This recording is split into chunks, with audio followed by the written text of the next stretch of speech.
What's going on, people, and welcome to Man Knows Football. You are here with Guni and Romer straight after the Liverpool versus Chelsea game over there at Anfield.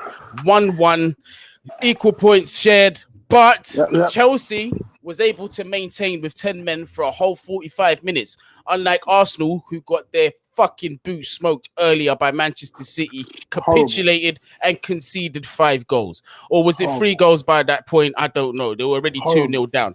But yeah, 3-0 down with 11 men. Yeah, you see what I'm saying? So there's levels to this shit. But let's get to the main meat and bones of the game. You already understand, like, this is the main one, bro. Come on, flipping Liverpool versus Chelsea, the main game of the day, the title decider potentially.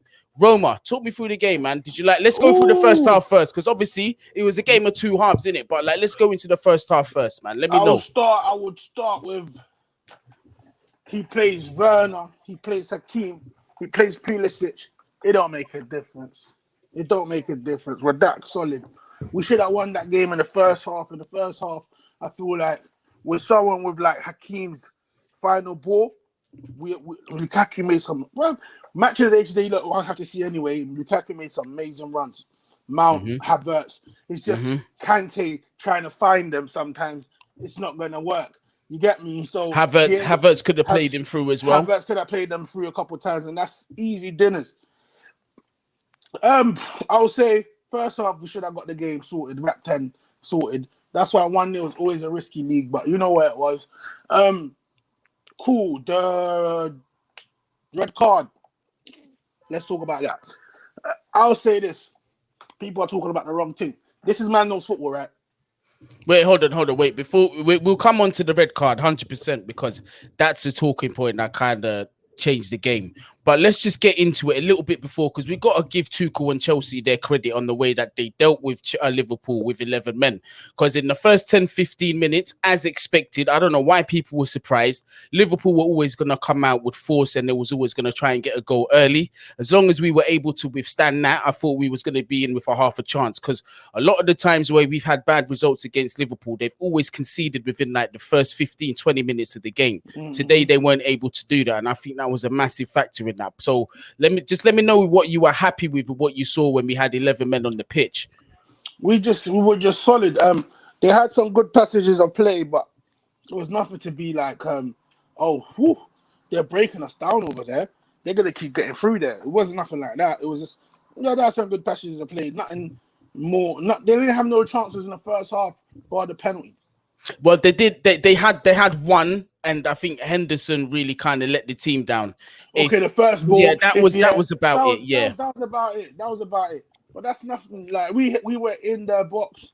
There was times where Lukaku's played it 1-2 with Mount, and then he's played it to the wrong. Like it's just it will click eventually. But I can see the potential. We should have been all over them. They had nothing for us. For us, if we went toe to toe, 11 man, we're leaving with the 3 points today, 100% from Anfield.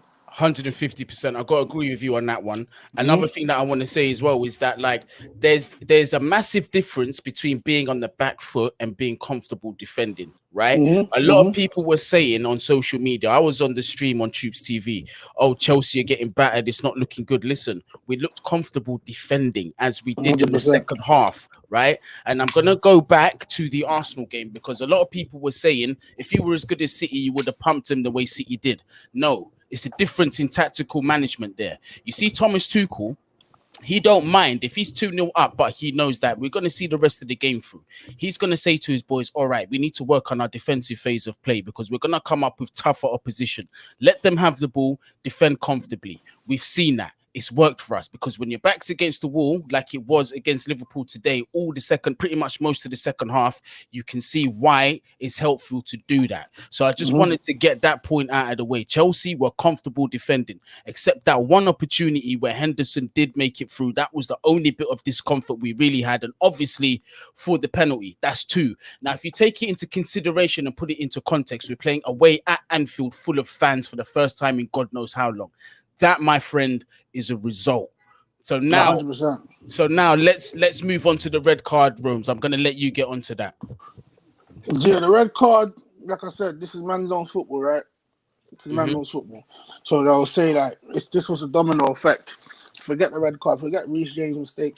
Reece James was in a perfect position he blocked a goal twice. For after the ball came off his hand, and then when Josh tried to shoot again, he blocked it with his foot. Unbelievable defending. Unbelievable defending. You understand? But what I would say is before that, the ball goes long, Matip knocks it back.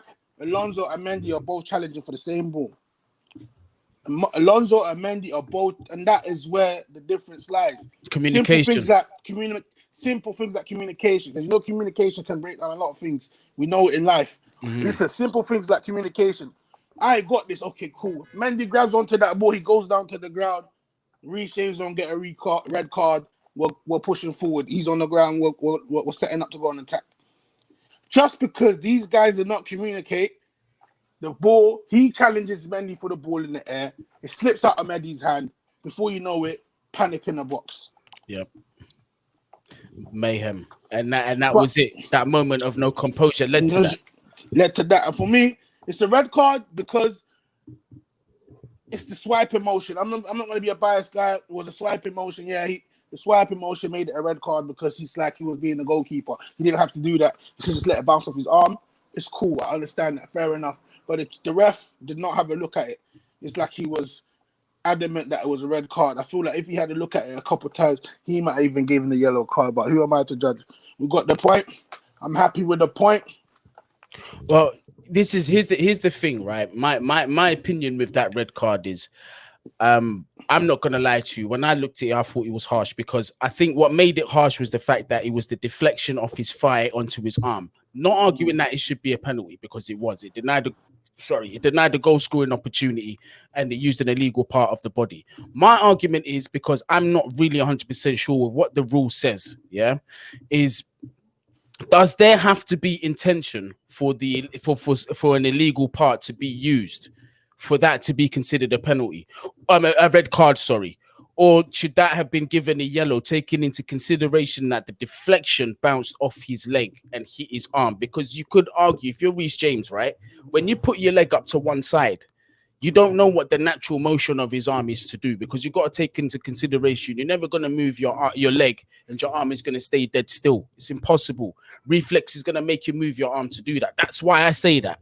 But if it says in the laws that regardless of that, it's still a red card and it's still a penalty, I can't argue that shit. But from my standpoint, I think it's a bit harsh.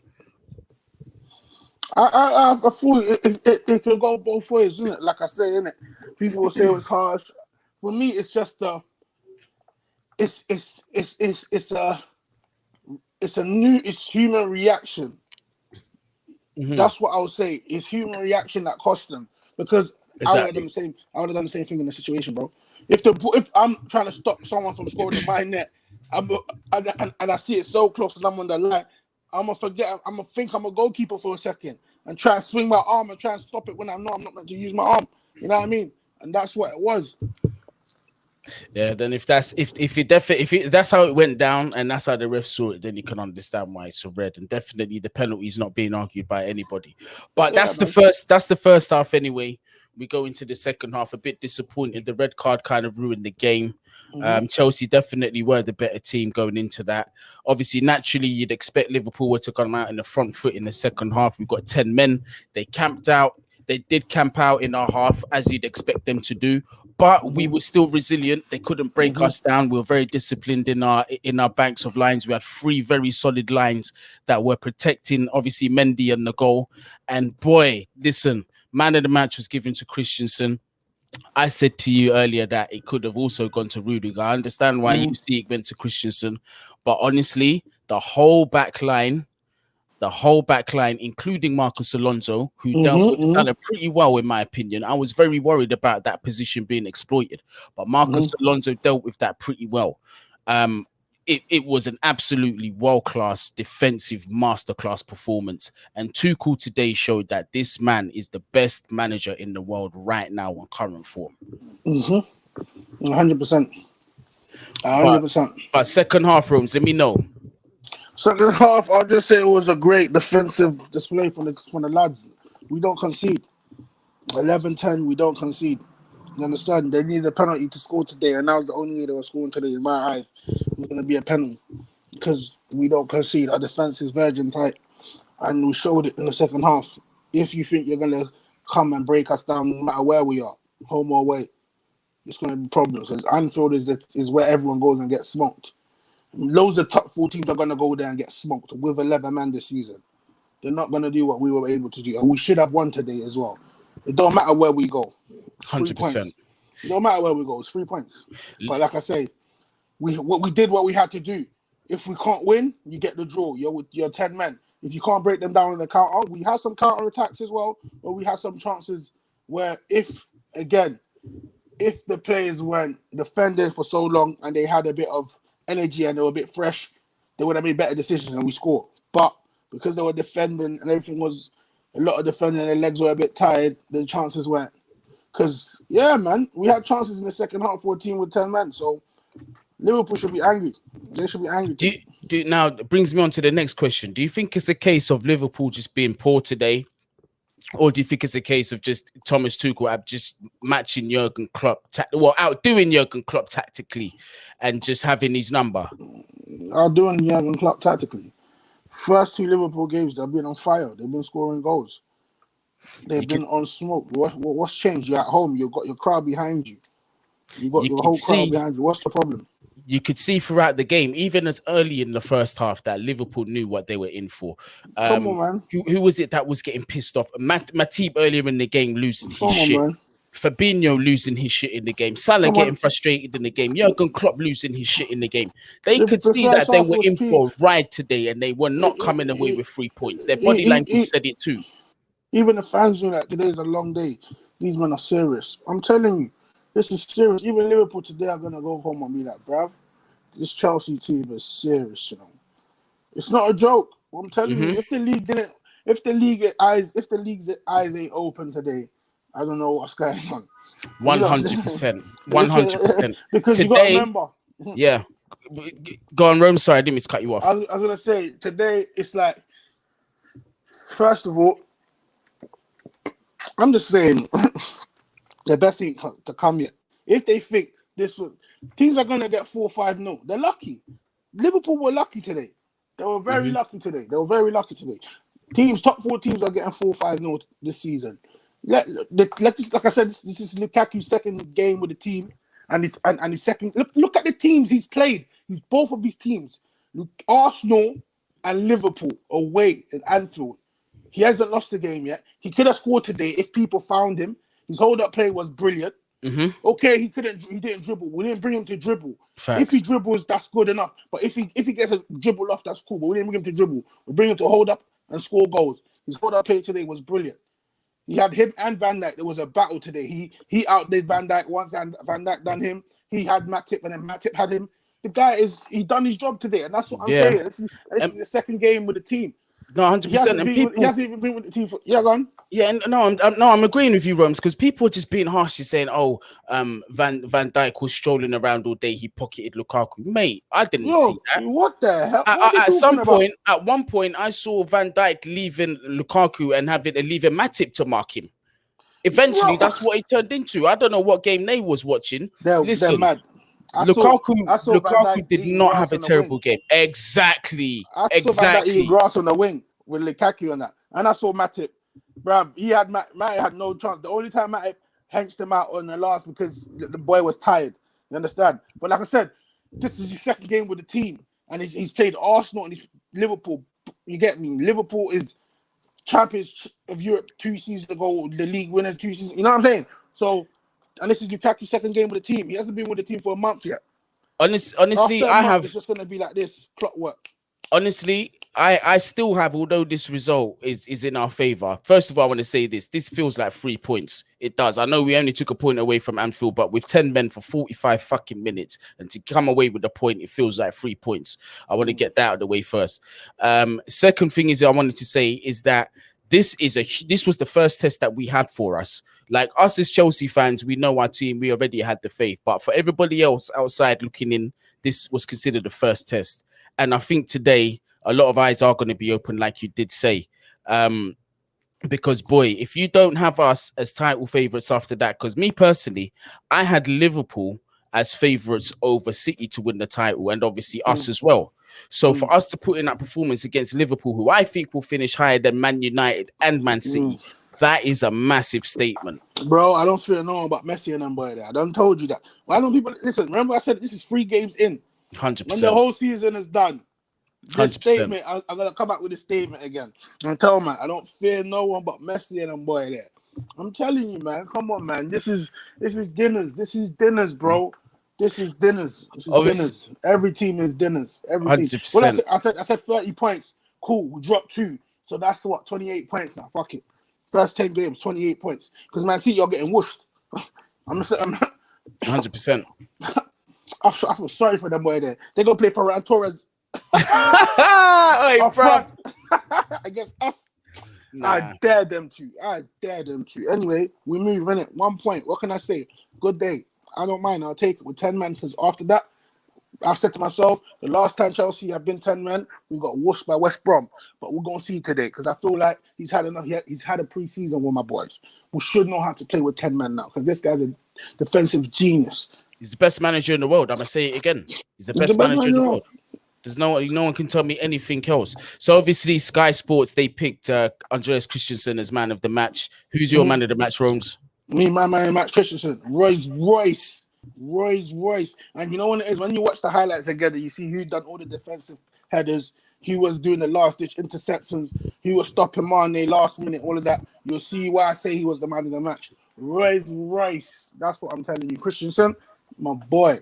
Top Personally, I picked Rudiger, but I can see where you're coming from, Romes. And considering the occasion and considering my questions about Christensen's mentality in the past, I think I'm gonna have to give him the bly and actually take that from Rudiger and give Christensen man of the match as well. So remember when I said I did, and Havertz plays the whole 90 minutes, he's the man of the match. I feel he leaves the game with the actual.